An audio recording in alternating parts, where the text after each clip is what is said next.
This is our meeting about the Reston campus. We are, as you know, the Flores Church has been talking about starting a second site over in Reston. And so we're going to talk about that. I'm going to talk for a while, then Tim's going to talk, and then we'll do a Q&A at the end. I will stay for a lot of the meeting, but at a certain point I'm going to cut into preparing for our 5 o'clock service. So if you see me leave, just know that's the context of what that's about.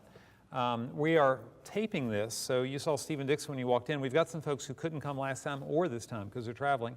So we're videotaping, and that will allow them to see it later at their convenience. So let's have a word of prayer, and then let's get started. Lord, thank you for this day. Thank you for the beauty of the day you've given us and for the calling that we feel to extend our church in a new way. And we pray that your blessing would, as we have felt your calling, we pray that your blessing on the effort that will fulfill the calling. In this way, ask in Jesus' name, amen. So some of this material you will have heard before if you were here during the Imagine campaign initiatives, and I spoke on it and others spoke on it. So it may be a little bit repetitive, but we do have some folks that said, I talked to Bill when he came in, and Bill said, hey, I don't know anything. We've just been coming here for a couple months, and I'm really interested. So I'm hoping that I can answer questions like that if you don't know as much information.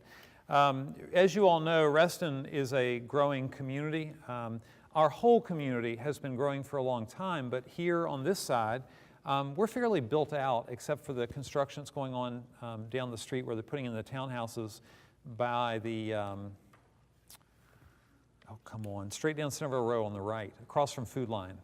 Okay, so we've got some construction there, but when I first arrived here, that type of construction was happening in a lot of locations, right? Now, Reston, by contrast, has had a lot of development, and now it's tearing itself down and rebuilding itself again because towers are going up. If you've been over by the town center, you've seen those towers go up. And of course, what's the really big thing in Reston? Silver Line. Metro is now open.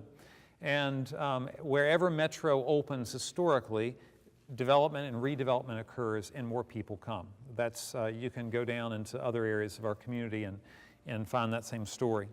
The United Methodist Church at one time had a United Methodist Church in Reston, and it was called Redeemer United Methodist Church, but within a few years of opening, it joined into a very unusual expression of church where the Disciples of Christ, the United Church of Christ, the United Methodists, and the Presbyterians all came together as what is called a United Christian Parish. To my knowledge, there are only 2 places in the country that have ever tried something like this. And UCP is the shorthand for that. UCP is one of those locations. The other one's out west somewhere. It's a really interesting expression of the ecumenical movement, the idea that we agree on most everything across our denominations. Why don't we try to work together? That started with, I think, 3 or 4 locations. It's now sort of all come together in one location. And the United Methodists still participate in that, and sometimes we provide the clergy person for that church, but not always. Like right now, we don't. So the other denominations are taking their turns. Well, when they entered into that covenant in the 1960s, the pastor who was there, they made a covenant. They said, as long as we're doing this, we won't do anything else in Reston. And everybody was great with that. I mean, we've got plenty of churches in the areas, but now we've got this new opportunity that's happened with Reston's grown and the Silver Line has come. And so the feeling is, it might be time to have an expression of the United Methodist Church in Reston as a standalone congregation. So we went to the United Christian Parish. We met with them on a number of occasions. Our district superintendent met with them. And the end of all that is not only did the United Christian Parish agree to this, but the denominations all agreed to it. So it's not a violation of the covenant. It's not, we're all good. But it required, churches. It required lots of meetings. So that's good news. Then what happened is, actually right before that, the annual conference came to us. If you don't know Methodist terminology very well, most of Virginia is in one annual conference. That's what we call it in our tradition. The annual conference came to Flores and said, why don't you all do something over in Reston? Have you ever thought about extending yourself and putting a new campus in Reston? Now that may sound very odd to many of us in the room, but churches all over the country are now doing this. In fact, I was at this is my summer of weddings, I was at a wedding in Florida about 3 weeks ago. And it was for a young woman that grew up in this church, and her uncle came up to me, who I saw at her sister's wedding. And I said, "Hey, how are you doing?" He said, "I'm doing great." He goes, "Our church is doing great." Well, what I remembered from the last conversation is, our church is doing terrible. Now, it's a church in Alabama, so that's not my problem. But when he came up and he said, "Our church is doing great," I said, "What happened?" And he said, we were having a really hard time for a number of reasons, and we were down to like 60 people. And he said, the church up the road was a very vital congregation. And they had good leadership. Their lay people were very strong. And he said, we went to them and said, "Could you help us?" And they said, "Well, why don't we send one of our associate pastors over to you? But here's the deal, you have to do it our way. Like, we have a way of doing, the way you're doing church isn't working. And you have come to us. And so we're going to do it our way there." And so he said, we agreed to that because we figured it was better than dying, right? So they did. He says, and if I tell you the number he gave me, I'm going to exaggerate, which is what I can be prone to do. It comes from fishing. So I'm not going to, but I want to say that now they have like 300 people in worship. And he said, and he talked about how many baptisms they'd had that year. He said, "Tom, it's not just people, it's younger families and kids." And he said, it's just so exciting. He said, it's so exciting that he's the chair of the SPRC, which is the personnel committee. He said, I went down there and met with the lead pastor and said, "Can we just make this a permanent deal?" So he said, we've become one church in 2 locations. Now, no church has come to us. We're going to a site. We don't even know where the site is. The site may be a school. That's quite likely that it could be a school, because the beautiful thing about schools is you can rent them 1 day a week and only pay rent 1 day a week. If we can find some place that's a reasonable rent somewhere else, but we're in Reston, Virginia. You can imagine the cost of that. And so we have a fixed sum, but the conference has come to us and said, would you do this? We had to work out all the piece with the UCP and make sure everybody was happy about that. And then they came to us and they offered us funding for about, about a year and a half, 2 years? It's 3 years, but it's 3.5 years, but it's a declining scale. It's like the first year and then this and then this and then this. So it's a declining grant. And then Flores, with the Imagine campaign, the great thing is, as the campaign funds come in, we add to those intervals that we don't have right now. That's what the campaign money does. So what we're going to be doing is sending Tim Ward there as our campus pastor.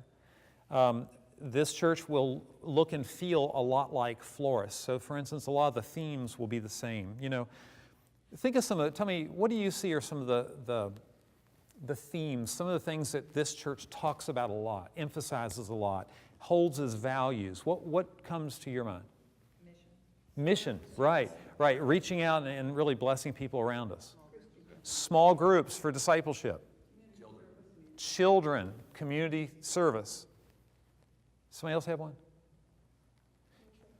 Sorry? Music. Yeah, I would say some others would be things like generosity. We talk about a lot. We talk a lot. So these themes that you've picked up on, that's what we've been loosely calling the DNA of the church, and we want to transfer that and make that the expectation from the very beginning.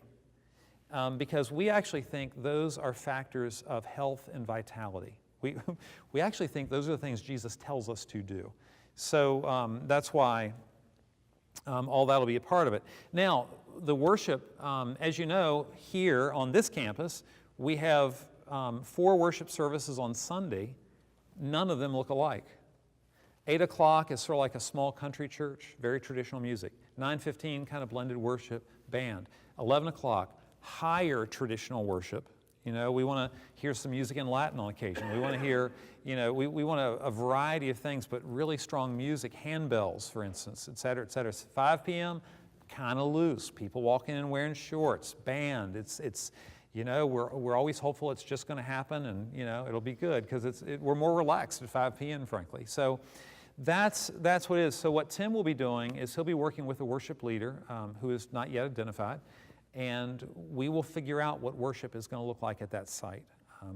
Tim will talk a little bit more about that, I think, later, but that's sort of in the move.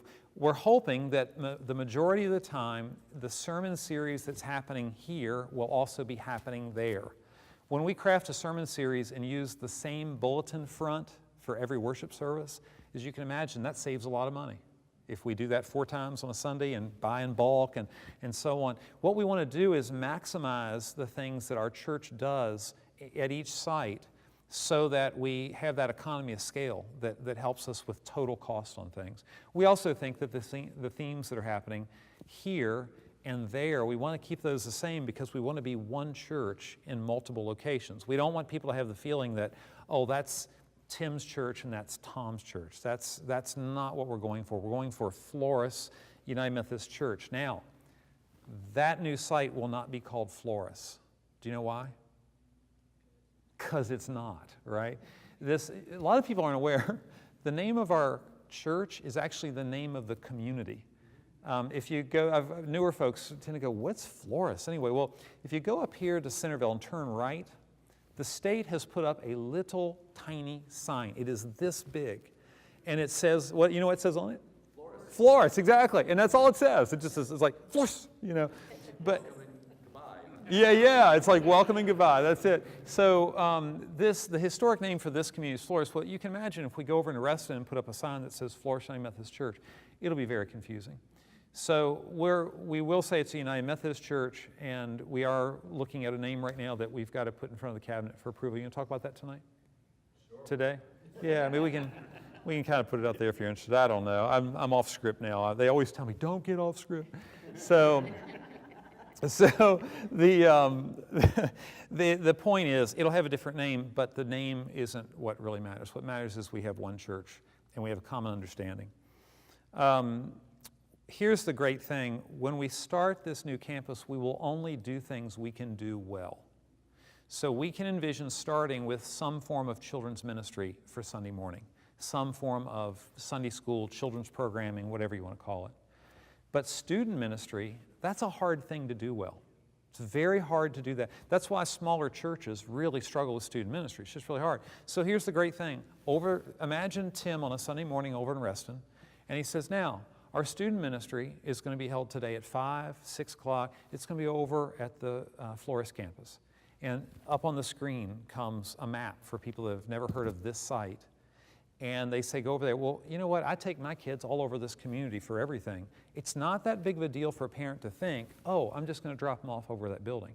Well, here's what's nice about that. On week 1, that congregation starts with all the assets of this congregation. Hey, we're doing a new thing on Financial Peace University. That's going to be held over at the Flores campus. Hey, we're doing a thing on mission trips. We're taking a mission trip to New York and Haiti. And you can sign up for that today. And Tim and the congregation that goes there don't have to figure all that out. It's already in process here, and people add on to it. You may not be aware that we already have folks from other churches who use Flores as a resource. We've taken other churches on mission trips. We've taken other churches. We've got people that come from other churches into our small groups, and they don't ever attend worship here. They just come to the small group. Why? Because their church doesn't offer a small group at the time when they can come. So this is already pretty common practice. We're also going to say those of you who decide to eventually go to the Reston campus, you don't have to lose your affiliation here. So for instance, if you're in a Bible study here during the week, you don't have to think, oh, my small group can only be with people over in Reston. We don't feel that that's necessary. We think that we can all work together on this thing. I think that's what I want to say. And Tim, what's next? Good. That's excellent. You know what's funny? What's funny? Tim and I Tim took the lead on creating the notes for this presentation. They're in a 12-point font because there's that little generational difference. So you have no idea what you covered. No, you know, it's like I know I covered most of it, but you were just calling for time. Is that what you do? You know, he's really nice, this guy. He's really nice. I recently had an opportunity to go to Cuba. And when I was in Cuba, it was really timely for me to go to Cuba right now. Because what's happening in Cuba right now is the church is multiplying and growing itself over and over and over again. So Flores, 4 or 5 years ago, gave money to build a church in an incredibly rural area of Cuba. Incredibly rural area. I mean, really, you would go, why?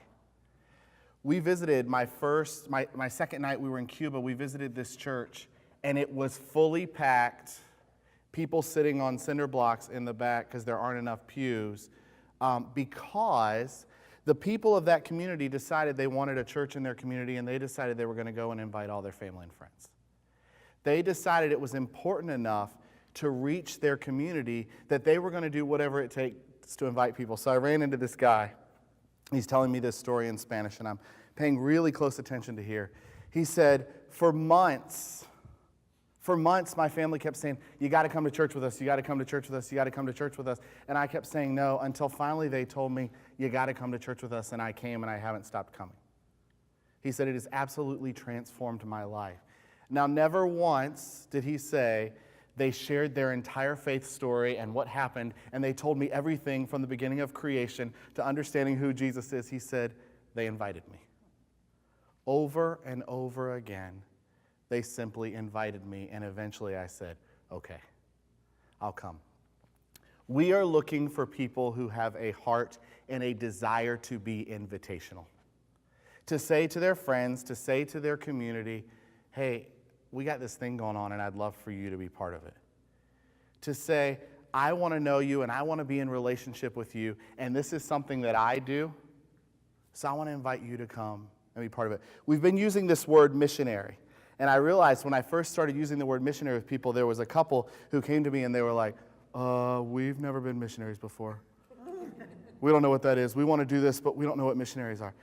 When I was in college, and I think I told this story in a sermon recently, when I was in college, I went on my first mission trip. I had no clue what a mission trip was. I had never been before. I had never done it. All I realized was people said, hey, Tim, do you want to come and make a difference in the lives of people? Do you want to come and get to know them and talk to them and be relational with them and engage them? I said yes, and instantly I was a missionary. Okay? I have a friend who's a missionary in Cambodia right now. He and his wife, they picked up, they have 2 kids, they have a baby. They went to Cambodia. Do you know what they do every day? They talk to people. They invite people. They don't have some big plan. They don't have some major thing. My buddy doesn't go around with his booklet and go, on page 1, God created the earth. He gets to know people. He loves them, and he cares about them. He engages them, and he's invitational. So what are we asking for folks who are coming to Reston? To be invitational. We're asking for people who say, I care about people in my local community, people in Reston, and I want them to know Jesus. We will never ask you, in my time being involved in this, to go hand out a booklet that talks about the beginning of time to the end of time, and this is what's going to happen to them. We will ask you to engage people and be in relationship with them. We'll ask you to invite them to come and to be part of this cool thing that we have an opportunity to do. I am going to invite you to probably be more intentional than maybe you've ever been in this season. More intentional. We will probably give you some business cards that say what we're doing and where we're located. I do not expect you to go stand on the street corner and hand them out. But I do expect you, if you're having lunch with a friend and they're having a rough day and they're having a rough week and they have no relationship with Jesus Christ, but you have a relationship with them, to say, hey, I just want to invite you to come and check this out. You're not committing to anything. Just come. I had a friend who came and met with me the other day who said, why don't you tell people to post things on their Facebook page? Because that's how we relationally interact often now, right? To invite people. So I want you to keep this mindset when we're talking about becoming a missionary to this community. Guys, this is, there are, depending on who you ask, 58,000 or 61,000 people in Reston right now. And that demographic is growing and changing as the Silver Line is in. There are by no means enough churches in that community to reach the people. The largest church that was in Reston has left. It's gone. Reston Bible Church has moved to Sterling. It's still called Reston Bible Church, but it's moved to Sterling. It's on the other corner. Yet there is this thing in Reston I love, live, work, play, right? That's the big Reston thing, live, work, play. You can do everything in Reston. What if it was live, work, play, worship? What if that became so defined in that community that people said, we also want to worship right here in our community, not go somewhere else, not drive far away, or not worship at all. So I want to invite Marianne Crowell up. Marianne's been involved in this conversation since the beginning, and she's going to share something about her calling to this and why she's doing this. And I'm going to give you this, Marianne, because we're recording this.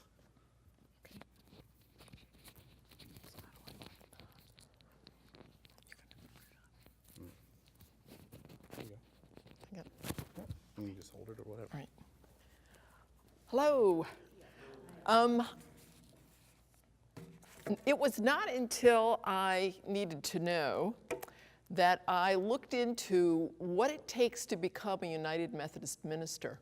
And I found out that it's quite an arduous process. You don't just put on the stole, put on the robe one day, and suddenly you're a minister. They have to be examined thoroughly in 4 areas, 3 of which are pretty unique to the ordained clergy. One is theology. What did they learn in seminary? Can they express themselves well, both in written and oral form? Can they explain the theology of the Christian religion? 2 is the practice of ministry. Can they get up there on a Sunday morning, a Saturday night, and conduct a worship service? Do they know what all the theological significances of the parts of the service are, and can they do that? The third part is, I'll think of it. It's personal growth and development. And that's about, do they have the internal content to withstand what is really a very tough career? Do they have spiritual disciplines that they conduct regularly? Do they have a relationship with God that's ongoing and growing so that they can kind of take the brunt of what it means to have a career in ministry? Those 3 are pretty much unique to the ordained ministry. But there's a 4th area, and it's call, that is not only needed by the ordained, but also needed by lay people. And that is, do they hear the call of God to be doing this work? And it's something that the interviewing committee pays really close attention to. Do they feel called to this work? And I would suggest that the call is something in connection with this Reston campus that we all ought to be thinking about, praying about. Have you heard the call to do this? Because it's going to be a little bit different from attending worship and being active in the Florist congregation. So we're really looking for a little self-examination here to see if this is the thing for you. We are also not going to leave you without resources. We have found a wonderful curriculum called Catch. It's going to be 3 to 4 weeks long, and it's going to teach us how to show really radical hospitality, to be very invitational in the way we conduct ourselves on Sunday morning and during the week so that we can grow this Reston campus as we believe God would like us to.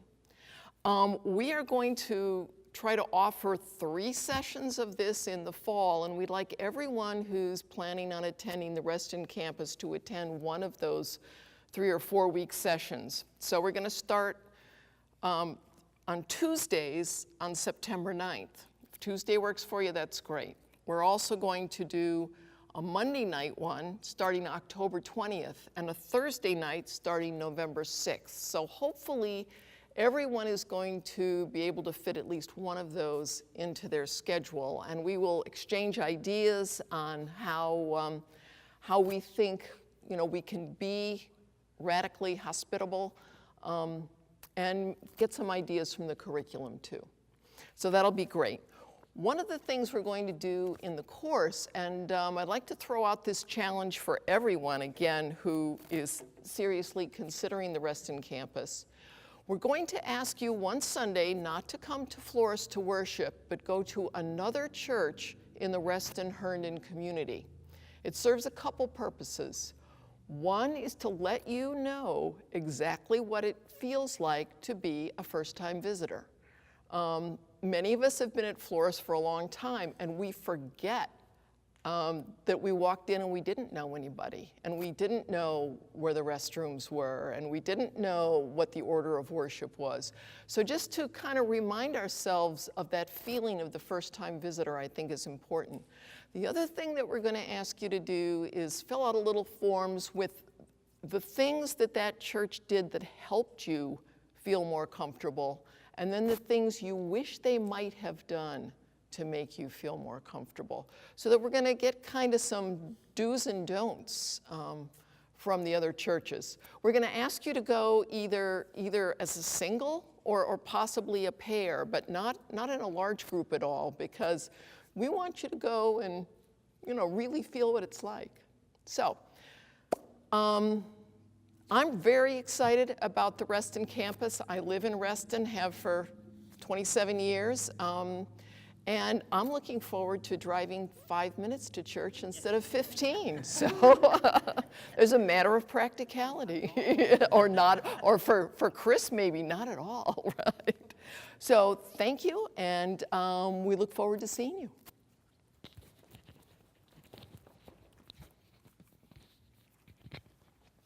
So the question we keep getting asked, and Thomas touched on two of these, is where? That's a big question we keep getting asked. What's it going to be called? And what's it going to look like? Right? That's why a lot of people are here, right? How's this going to look? How's it going to look different than what I experienced? The where. We have put in applications at 2 of the schools. Tom mentioned that. We looked at office parks. The differential is about $100,000 a year. What could we do with $100,000 a year for the kingdom of God? The second reason we're looking at schools, I have a coach that's really helpful to me. He's a great guy. He is a guru of church planting. And he said, here's the beauty of a school. You instantly have a community to reach. Not only are you in the middle of a community that lives there, but you've got teachers, you've got administration, and you've got families. What is our relationship with Hutchinson Elementary School? Right? We are the church there, right? We are connected. Now, that has been primarily around serving that school. But what would it look like if we were in a school and we said, hey, we want to take one of the teacher appreciation days? Our church, because you allow us to be here, wants to care for your teachers. We want to help out at the fun fair, right? We'll come and stuff some of your packets in the beginning. What do schools have trouble with? Getting volunteers, right? What does Flores do really, really well? Volunteer, right? What if we actually became part of that community in that school, right? So an instant community of people to reach. So that's the where. That's the hopeful thing. We have been told by the county one of those options looks pretty good, so we're waiting to hear back on what that would be. The name. I can share this? Well, there are many names have been proposed. Yes. And nothing is definite. Did everyone just hear that? Nothing is definite. Rick, can we share this? I think we should. Okay. So a name that we're really warm to. A name that we're really warm to comes out of 2 Corinthians 13:11. And in the final greetings, it is said, finally, brothers and sisters, rejoice. Strive for full restoration. Encourage one another. Be of one mind and live in peace. And the God of love and peace will be with you. Be a community. Care for one another. So the name that we have proposed to the cabinet is Restoration Church. Strive for restoration. Anybody watch that silly HGTV channel? Anybody watch that? I say silly because I watch it. Anybody ever seen a home, a real restoration done? What happens in a restoration? Do they tear the whole house down? Do they say, oh, it's all bad, let's throw it all out? No, they say, let's get it back to the way that it was designed. Let's restore it. We ran this name by some of our non-Christian friends, and we ran it with a bunch of other names. And this one absolutely rose to the top because it didn't feel like that, you're no good. It felt like we were all seeking restoration. You know what other translations say? Be perfected. Does that ring a bell with any of our United Methodist folks here? Seek perfection in community. So we will hopefully know the answer to that by about the middle of September. The third thing is the what. What will this look like? Friends, this will not be easy, okay? That's the first thing I will say. If we are meeting in a school, guess what we will do every single Sunday? We will set it up and we will take it down. And we will do that together and we will do that joyfully. Ish. We will. And we will be bonded together as a community that does that for other people. We will do that, and every chair we set up will be a blessing to someone in the community. When we get the sound set up just right, that will be a gift to the people who come. When we set up the gym or the cafeteria or whatever is going to be the space for children, we can think about the children that will be coming in that day who maybe have never ever heard the gospel message. It is going to be fun to do this together, and we will rotate through. We will not all do it every single week, but we are a community that will do this together, and we will reach the people of Reston in doing this. So we will do a lot of setup. One thing that we're looking at is this thing called Church in a Box, which is a trailer that has big boxes in it that has all your stuff in it. So you roll out your nursery and you set it up. You roll out your children's area and you set it up. You roll out your TVs that you use for worship. You roll out your sound system, and it's all set up in this trailer. But we'll need people. Friends, that's what Flores does. We jump in there and we do it. We'll need people for our music. We'll need people to help work with the children, to bless them. We have data that shows the largest growing population in Reston is people with elementary age children. That's what's happening. So we will need to reach those children. If we were to start a church and do nothing for children to start, how many young families do you think we're going to attract? None. Right? Even young people want to come to a church that's doing things for children because guess what? They're going to have them someday if they want to be part of that. Our music, if you're thinking in only terms of traditional and contemporary, we're going to be more contemporary. Think leader with a guitar more than a full choir.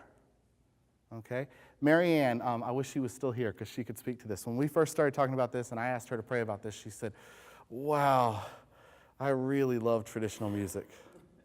She said, I really, really love traditional music. But she said to me, for the sake of reaching people with the gospel, I'll give that up. I'll give that up because I want to reach people and connect with them. That's when I knew she was right for this. That's when I knew when she said, hey, I'll do that. So we're going to ask you to serve, which isn't any different than the expectation is here at Flores. We're going to ask you to be in community, to welcome people, to wear name tags, right?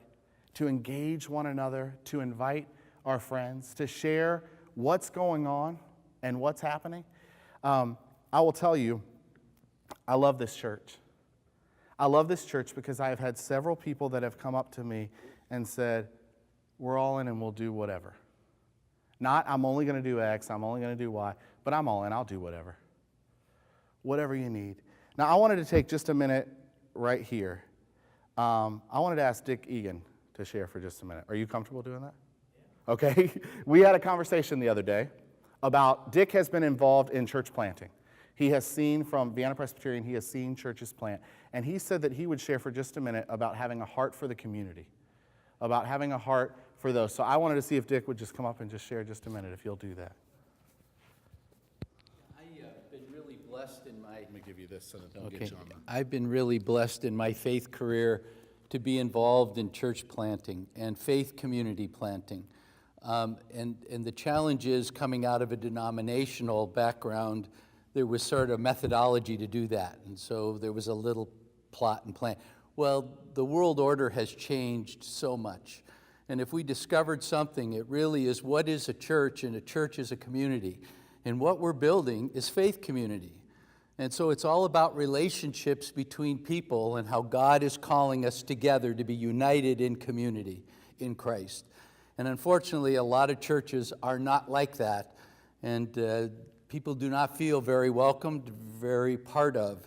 And so again, I was intrigued, and so we've been coming here for a couple of years, my wife and I, worshiping here. And so we really have found a wonderful worship community here. But how do I get involved? So I've been praying about being a good steward of time and talent. What, in all these wonderful things that I've done, could I be helpful?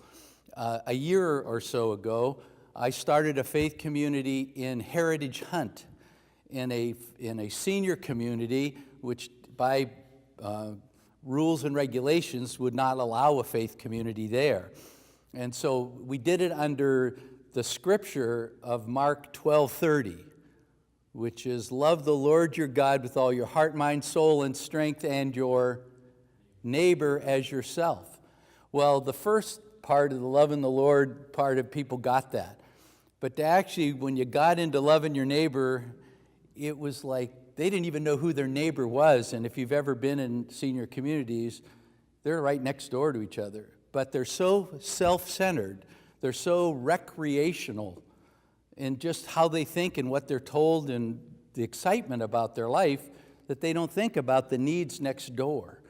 So the idea was, if in this idea of Reston, what does it mean to build a Reston faith community, no matter what the name ends up being? And what's the role of worship?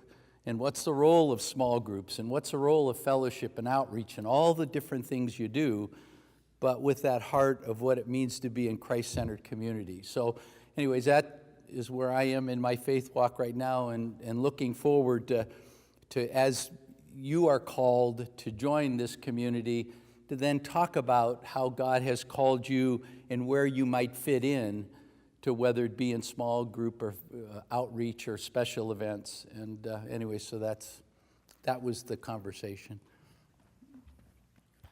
So I've been having a lot of really cool conversations. A lot of people from the community. I sent this in the email, but we had our first call at the church the other day. It was a random person from the community who called the church and said, hey, I heard you guys are starting a church in Reston, and I'd like to be part of that when you start it. Hey, that's kind of cool, right? The first person, we've done no advertising, right? The first person has heard about this and has a positive feeling about us coming into the community. So here's what we want to do right now, and then I've got a few other things. We want you to get in groups of three or four. What questions do you still have? What's not answered? There will be some that we can't answer, but there will certainly be questions that we can. Dave Edwards is putting together some FAQs for us, but get together in groups of 3 or 4. We'll just do this for a couple of minutes. What questions do you have that we haven't answered? And Tom and I will do our best to answer a few of those. So go ahead, get in groups of 3 or 4 and answer that. All right, let's bring it back together. Let's get one question from this group right here. Rachel. Oh, okay. One question. My main question was, what are we planning on doing to evaluate the demographics of the area, and what plan will we put in place to reach out specifically to those demographics? So what I was saying is, just my personal opinion is, your church should be representation of your community. And so if you have a lot of mixed races and types of families and income levels, then a good indication is your church looking the same. So Looks like that. I just want to know that we can put ministries in place. Absolutely. You know, one of the beauties of starting is you start from sort of ground zero, right? You're saying, yeah, we're taking the ethos and the characteristics of this church, but our goal is to go in and get to know our community and really get to know our community. As you get to know your community, you grow and you morph and you change. Part of the beauty of being a start and being small is that you have an opportunity to move the ship and change it a little bit easier than you do otherwise. We are focusing, part of the reason I mentioned the young families thing, we are focusing on young families first, because that's what we know being in elementary school and being in the demographics that we know are growing. But we will have to constantly be looking at our community, constantly be seeing what, specifically in the 5-mile radius of the school, who are the people that are there, just the same that Flores is having to do that work right now, looking at who is moving around us. So we'll have to constantly be evaluating that. I don't have here are the metrics and here's how we're going to do it, but we're going to have to constantly be doing it. It's a great question. What else? Another group, doesn't matter who. Initially, will there be more than one service and have any times been considered? So initially, we're talking about having one service, right? I was very ambitious initially, and I was like, oh, we should have 2 or 3. No, one service is what they tell us. One service to start with. We are looking at 10 o'clock in the morning. We are going to do, and this is a good time to tell you this, 3 preview services so that you all can taste and feel. You can smell. We can get some of the quirks worked out before we bring other people in. Now, you're welcome to invite friends to those. We're going to do 3 preview services. We're going to do those, and I'll send these dates out on September 14th, which is the day of the church picnic, right? So we're going to do that, and then we're going to stay for the church picnic because we're going to do it at Frying Pan Park, right? That's where we're going to do the first service. Then we're going to do October 19th and November 9th. Currently, we have Frying Pan Park reserved for those. However, if we get access into the school we will go into, we will likely move the second and third one to that school so that we can taste and feel what it takes to set that up and get it ready in our space and in our location. But those are going to be taste and feel. We're going to feel out that 10 o'clock time. Again, part of the beauty, and I don't want to say we're going to be completely wishy-washy and just change things all the time, but part of the beauty is in knowing our community, if we find out 10:30 is a lot better for our community 6 months in, we'll move to 10:30, and we'll all be okay with that. So is that helpful, Lamont? Yes. Great, good. Because you know we have a Yeah, yes. When is the anticipated date to go live? Okay, that's a great question. Repeat the question. When is the anticipated date to go live? When are we planning to launch weekly worship services? Currently, we are planning to launch weekly worship services in January, the very beginning of January. We are very hopeful that we will do a large event in December around Christmas time, an outdoor Christmas sing-along with a message to invite the community. Right now, we have an application in, and we have been preliminarily, I will use preliminarily, approved to be in the Reston Town Center and do this outside. So that will be our kickoff event to invite people to our first worship services, a candlelight, time of singing, because who doesn't like Christmas songs, right? Seriously, who doesn't? Don't raise your hand if you don't. Okay. What other question? One was governance. There's a church council here, et cetera. Yeah, part of the goal, just to keep that, part of the goal is to not duplicate administrative bodies. So we see one church council, it's the same church council we have right now. We see one finance committee because trying to set up dual finances for these 2 entities is going to be really hard. And that goes through staff parish for hiring, that goes through, and see the beauty of that is Tim doesn't have to spend his time creating when you're, I've been appointed to a few churches over the years, and when you move into a new church setting, rather than thinking about ministry, what you tend to do is you walk in and you go, oh, I've got to meet all the trustees. I've got to understand the whole facility. I've got to figure out the dynamics on the staff parish relations committee. I've got to imagine the ability when this site gets large enough to say, okay, we need our first staff member. Tim saying to the Staff Parish Relations Committee, I need a staff member. Our executive director, Pam Peaster, uses the same hiring practices that we use here all the time, and we're off and running. It's part of what we're trying to do is to capture all that.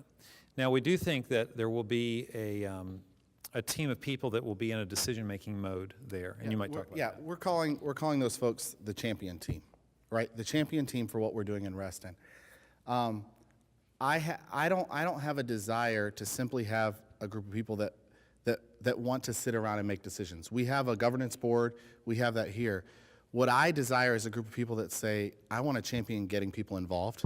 I want to champion getting things done. I want to champion creating new opportunities for people. So that's what we're talking about with this champion team. A team of people, maybe there's somebody on it that's really focused on play groups for the community, right? That starts play groups out in the community because young moms are looking to meet other young moms, right? How many people were young moms looking to meet other young moms, somebody to be in that process with you, right? There might be somebody on the committee who says, on this champion team that says, hey, I'm really into this setup thing and I kind of want to lead that and run that.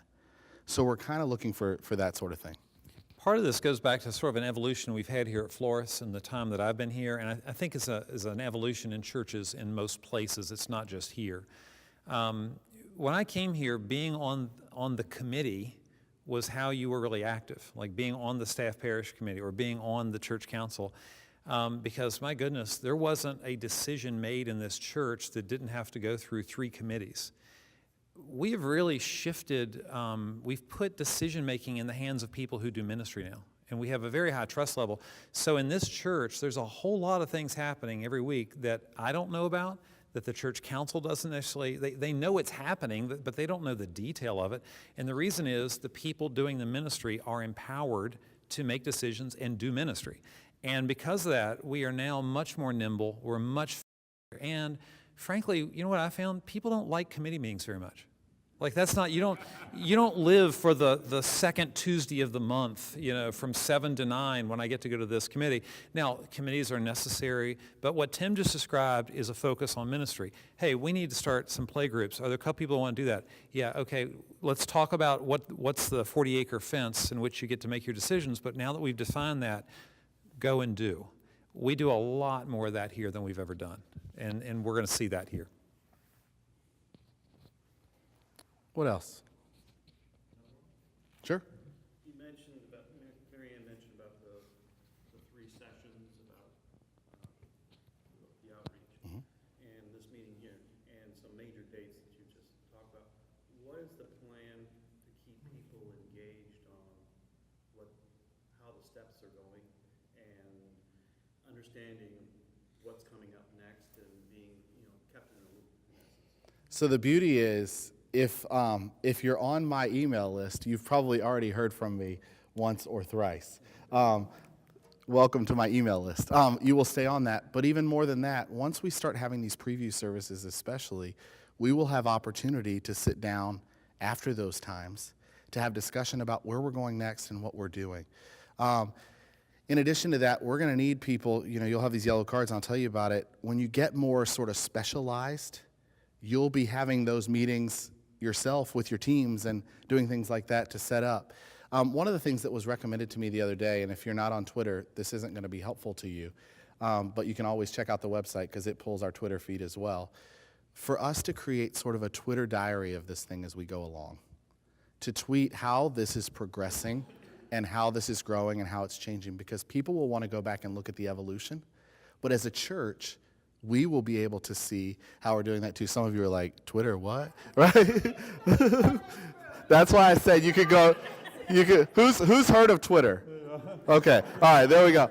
So you can go to the website, but what we really want to do, our communications team is working really hard, and we're working in conjunction with them to make sure that we're in that place where we're seeing how we're growing and how this is evolving as we go. If you look at other churches that have this model and there are churches that have like 5 sites, not just 2 sites, but 5, 6 sites. So this is more and more common. What they tend to have for communications is they have intra-site communication. That's like the email list. I can imagine Tim producing something that's very similar to the pastor's e-note, but the link would also come up, the e-note that I do every week would have a space that would say Reston campus, and then if you link into that, now you can see all the things that are happening at Reston, but it gives the people that are at the Reston campus the chance to see the church as a whole, because that communication pattern, we've got to think not just how will you know what's happening upcoming at the Reston campus, but we want to keep you connected to the whole so that we don't feel like, oh, I go to that church. No, it's all this one big umbrella. And that way, the people who are attending the Reston campus don't get the feeling that they're treated like second-class citizens, that they don't know about opportunities that are happening through Flores larger church, mission trips, youth outings, et cetera, student outings. So we're going to have to work that communication pattern in both directions. Yeah, and the great thing is people are already doing this. So I'm not a good early adapter, but I'm a great stealer of ideas. And so we're in pretty good, and I don't even. Yeah. Sorry? Sharing best practices Sharing best practices, that's it. And I've got no clue what a Twitter diary is, so so it's all okay. I'm going to help. We'll do it in big font, the Exactly. Twitter diary. Big font. I don't Big care. font Twitter diary. It's really not, I don't really care how many characters. I do care the font size. The other thing we're already working on too for communication is we're already working on a website. We are going to have it linked into the Florist website. We're looking for a website that has look and feel that's similar so that we can work together and you can kind of play back and forth between the two. But our goal is to communicate on that as well. We always have this tension in the church of figuring out how to communicate for the people who are already here and the people who are not yet here. And it's a very different type of communication. And it's something, when I say in the church, I'm not just talking about Florist, I'm talking about in sort of the church global, the church universal, trying to figure out how do we help people who are already connected find ways to connect deeper and stay in touch. But also, if I'm looking for a church, which is a big part of what we're doing this for, how do I put things so that people aren't looking, they may not be looking for cleaning out the church basement this week, but you may be. You may be saying, hey, I want to sign up for that. So figuring that out, so we're really trying to be intentional in that sort of communication as well, to figure out how to do that internal communication and the external communication. And part of what I would say is, I talked earlier about how we want things that are offered here to be extended to Reston, but here's the other thing that I'm really hoping for. I'm hoping that the best practices we develop at Reston push back here. So for instance, Tim just said, we're going to print little cards and we're going to give them out to friends. Well, I'm sitting in the back and I'm thinking, we're going to print little cards here. We're going to hand them out, right? Because what tends to happen, this congregation is nearly 125 years old now. What tends to happen is that even in the exciting years we've had recently where we've built 2 facilities, we've talked a lot about opening ourselves up to the community. The scripture, Revelation talks about how you lose that first love of reaching others for Christ. So part of what we want is for the questions that have to be thought about with Reston to be thought about here. So the look of the website, how are we reaching to outside people? Or have we all become a bunch of internal memos to each other? That's something that's going to be really healthy for everybody. So I want to be really clear. It's not so much that, the mother church here and the daughter church there, but the idea that the practices of both will be beneficial to all of us. And the last thing I'll say about that, one of the beauties of multi-site, one of the things that's so amazing is both sites usually grow when you do this. Both sites grow because the church has a passion around reaching people who don't know Christ. The church grows in that passion. I was talking to somebody who was doing a multi-site, and they said what was happening was their new multi-site were doing things, and the people in their church would come up and they would say just what Tom just said. How come we're not doing those things? How come, you're reporting on them? How come we're not doing business cards and handing them out? How come we're not having these meals where we're inviting people? And it sort of sparks, as Tom said, that fire in the church again, which is really, really exciting. Any other questions? So we had a whole long conversation to try and shrink down because it's, and you. He knows me, he knows it was long.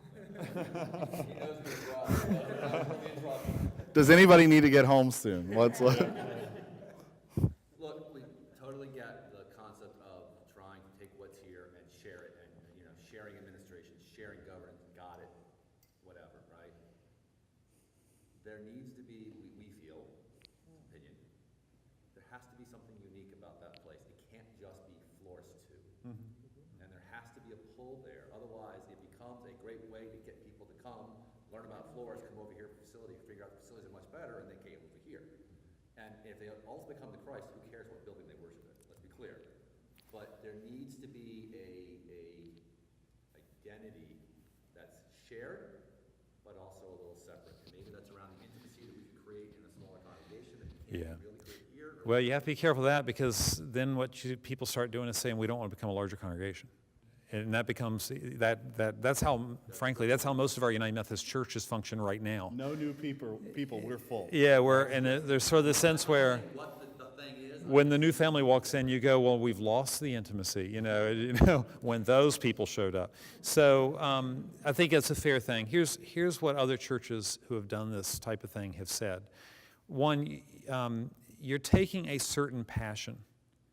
There's a reason that 1,000 people have not showed up for this meeting.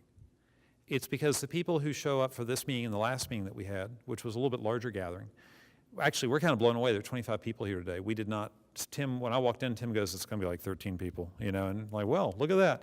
And so the last meeting was larger than this one. This is a great showing. You tend to find people that are disproportionately interested in reaching the community. Now, I, as someone who will be here, has to not sit over there and go, I don't want to lose them. I don't want to, whoa, wait a minute. You know, I don't want to lose that.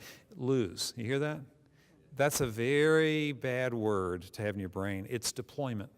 It's extending someone. But I will say this, the flavor of new church starts, and this is a new church start, even though it's a extension of Flores, there tends to be a level of friendliness, an interest in people that have never met Christ before. But here's the other thing that I think is going to make it a unique community. The majority of people who come into an elementary school are not churched people. They are unchurched people, or people that haven't been to church. And the reason is, church people don't like to go to church in elementary schools. You know why? Doesn't feel like church. Yeah, doesn't feel like, I mean, here, I get flack, where's the stained glass windows? I'm like, if you give me that $500,000, you know, we'll talk about it. But the point is that I think the energy that you're looking for and that uniqueness, I think it's going to be found because of the unique setting you're in and the unique journey that you're on. You're on a journey with the larger campus, but it's going to be a very unique expression when you get down to that. And listen, we found that every time we've moved. When we moved from there to here, remember when we were just in this fellowship hall? Some of you did this. Didn't that have a unique feel to it? And then we moved in the sanctuary. That had a different feel to it. Every time we've moved, there have been people who walk up to me and said, we've lost it. And I'm like, what did we lose? We've lost that feeling. What are you describing? You know that feeling when we were all in the fellowship hall and we all had to sit like this, and it was very exciting. Yeah. Well, we moved in that big old sanctuary and we've lost that. I said, well, why don't we think about what we've gained, you know? And honestly, we've also physically lost families. Every single time we move and every time we do a financial campaign. I just look, right before every financial came, I'll look out at everybody, I'm like, some of you, this will be the last time we speak. Because when they leave, they don't say goodbye. They just leave.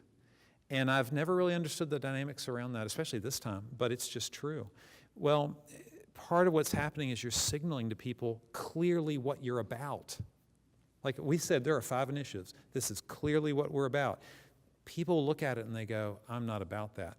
Trust me, when you set up in an elementary school and you're doing church in that way, you are clearly about something different than the sanctuary.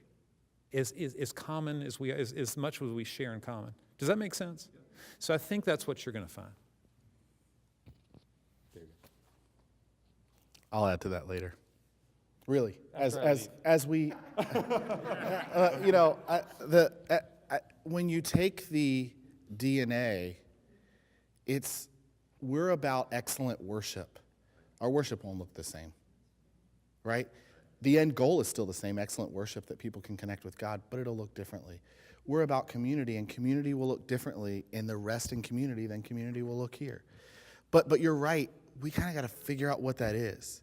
And part of the danger, they tell me, in church planting is to define everything before you know the people. Right? To say, this is who we are, stake in the ground. We are, and people go, that's not who I am.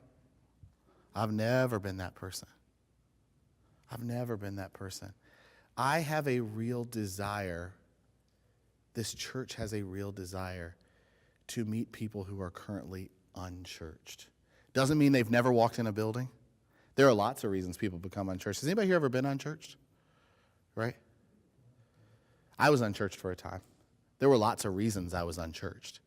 Right? I grew up in the church. I grew up in a 30-person, small, very traditional, very conservative church. There were lots of reasons why I was unchurched. It wasn't that my parents didn't treat me well. It wasn't that they didn't take me to church. It wasn't that my church did. There were lots of reasons I was unchurched.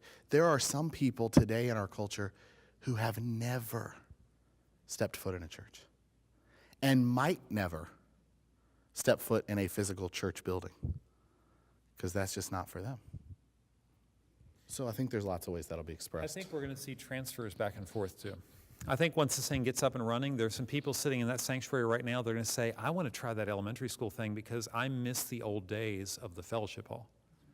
And I think there are also some, what you described, Sean, may also happens. There are some people that will go to that elementary school and go, yeah, is there like a building somewhere? You know, is there, you know, and they may come over. What I don't see, yeah, exactly. I mean, you remember flipping the walls in the last building, right? Joy. What I don't see is that being a stream, a flow from there to here. I actually think it's going to move back and forward once we just start. Yeah. Anything else burning? Anything else that I can answer, because I'm going to leave after this question because I've got a worship service. Let's hear and hear. So I've got a good friend that lives out in the Snickersville Turnpike, way out west on 50. He said, oh yeah, every time I'm in the Herndon Reston area, he specifically says Herndon Reston, I see the Flores UMC magnets all over the place, and he knows there's stuff going on in this church. So my question is, I was kind of disappointed here that we're not calling this Flores Reston Campus, because to me Flores is a brand, it's not really a location. So I was just curious, when we go, and I understand the reasons for doing it a different way, because Yeah. there's different, people have different views, and both views work, both ways work. But my question is, are we going to have like Restoration UMC, a Flores family member, or I mean, how strong is the brand going to be that people know it? Because quite frankly, Flores is known all over Western Fairfax. I think you're asking the question is how, for the video, how much will the Flores brand be carried over to the Reston the Reston campus? You're asking an excellent question that has not been figured out. I think it's fair. We don't even have an answer. Do you even want to try that? No, outside of the fact that our coach has a lot of great ideas about how we can do that and how we can be in community. What's amazing to me, the only thing I'll say about that is when we talk to unchurched people in the Reston area, it is amazing to me how they don't know of Flores, how they haven't heard of this church, which is just fascinating because I was right with you. Oh no, this church, we have a great name to those who know about the work that churches do. We've also had something happen. The members at Fairfax United Methodist love our logo. They think FUMC is wonderful advertisement as long as nobody reads the fine print. But the Marine Corps does not like it. No, Very clear with no, us that they don't do like not it. like it. Yeah, Mike, you had a question? Talk about the Reston community. A number of us don't live in the Reston area or very close to it. And in terms of reaching out to the Reston community, having a little trouble understanding how we can actively participate in that and trying to bring the Reston community to this location when we live in Ashburn. Sure. or Well, and I think Ashburn's different. What my experience of living in this area is, within your wider social network, you're going to bump into people, and people don't necessarily go to church for geographical reasons.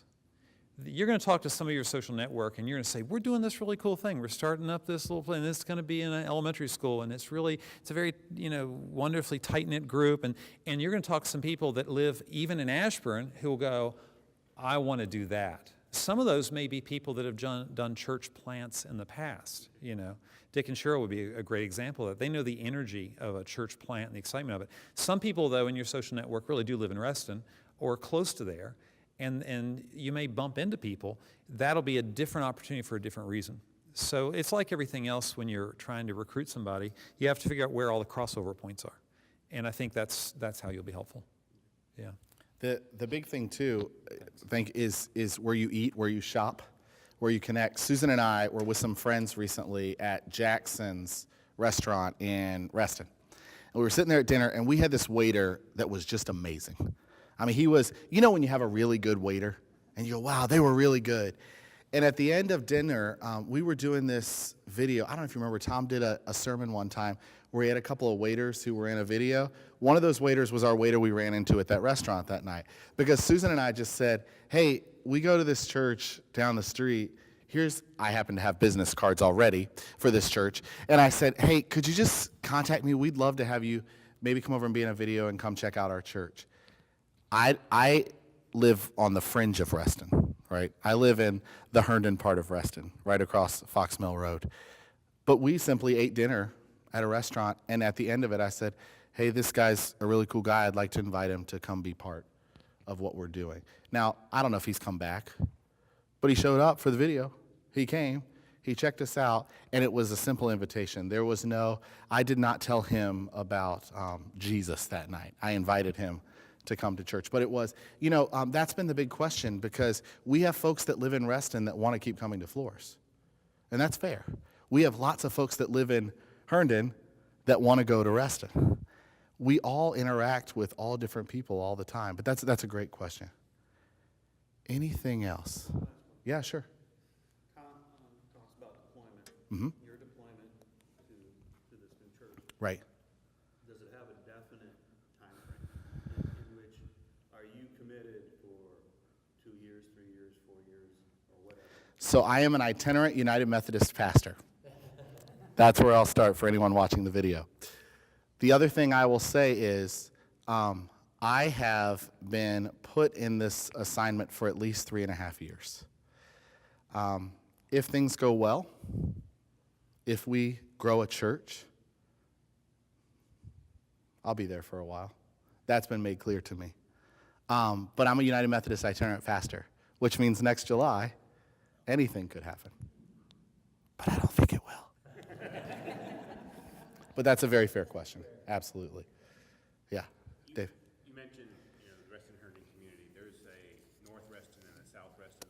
That toll road is a pretty big dividing line. There absolutely is. What you're looking at, is that in the South Reston or the North Reston side of that? The schools we're looking at, because of parking and spaces in North Reston, the availability in the space.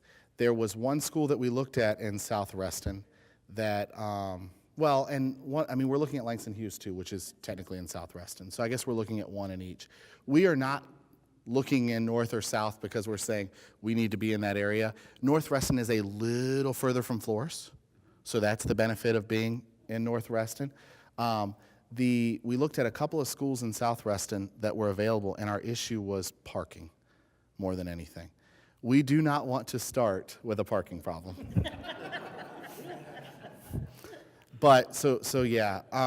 The United Christian Parish is in North Reston, and initially we said, let's try to allow that.